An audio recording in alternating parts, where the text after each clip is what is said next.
our president has the things that he said and the things that he hasn't said in the right times, that we won't stand for it. This morning, the president responded.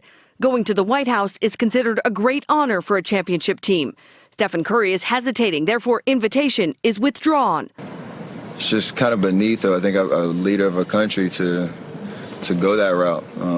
It's not what leaders do. There is a long, tense history between Donald Trump and the Golden State Warriors, namely the best shooter of our generation, Steph Curry, and legendary head coach, Steve Kerr. There was a respect for the office, and also a respect not only from us, but from the president himself. And that goes both ways. We would, in normal times, very easily be able to set aside political differences and go visit and have a great time, and that'd be awesome. But these are not ordinary times. The president made it really, really difficult for us to honor that institution. His comments about the NFL players was as bad as anything he has said to this point. So it's awful. You're talking about young men who are peacefully protesting police brutality and racism, racial inequality, peacefully protesting. Hallmarks of our country. The Warriors' 2016-2017 championship season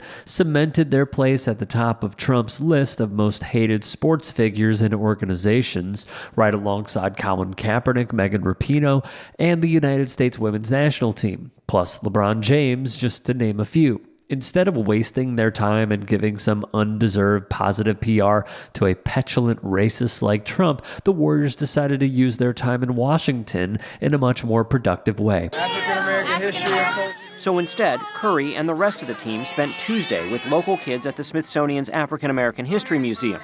Curry posted some video on Instagram. We're here checking out our history and our culture. Instead of unifying and trying to calm the storm, he's creating it over and over again. We see it with his tweets every day. You know, he used the word sons of to talk about NFL players who have made it clear they're protesting racial inequality and police brutality. Those are sons of really? You're the president of the United States. You're going to call them sons of.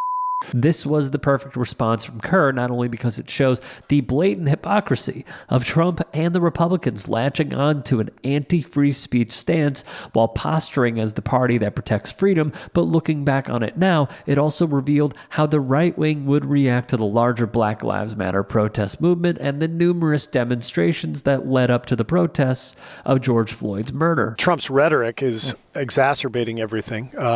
But for me, I'm 52. This is the scariest that the world has ever felt to me. Mm-hmm. You know, I was born after, I think I was probably 2 years old during the Cuban Missile Crisis. I was 6 or 7 when Vietnam was going on. So by the time I was really aware of my surroundings, the Cold War would have been the big one, but that didn't seem like that big of a deal. Right. Just felt like the world was a safe, great place.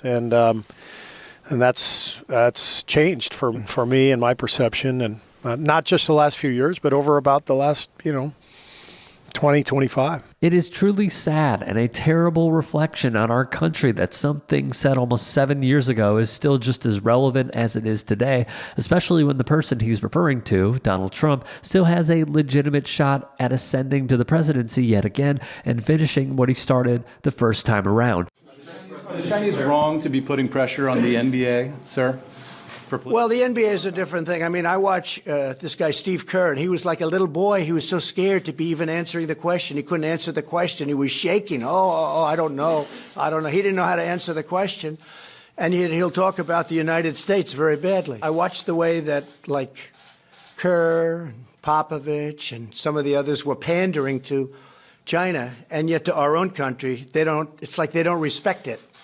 It's like they don't respect it.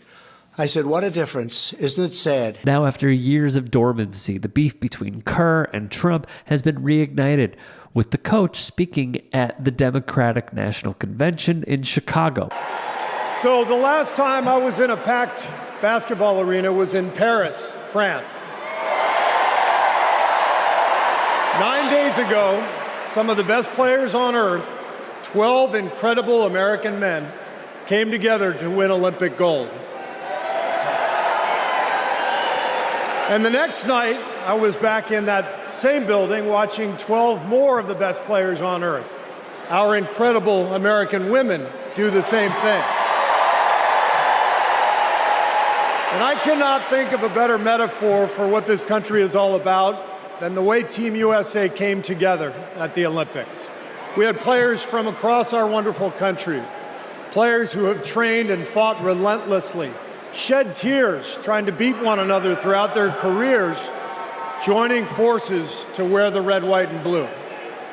And when we won, the American flag raised to the rafters, the national anthem playing, gold medals draped around the necks of our players, whose hands were held over their hearts. It was the proudest moment of my life. Thank you.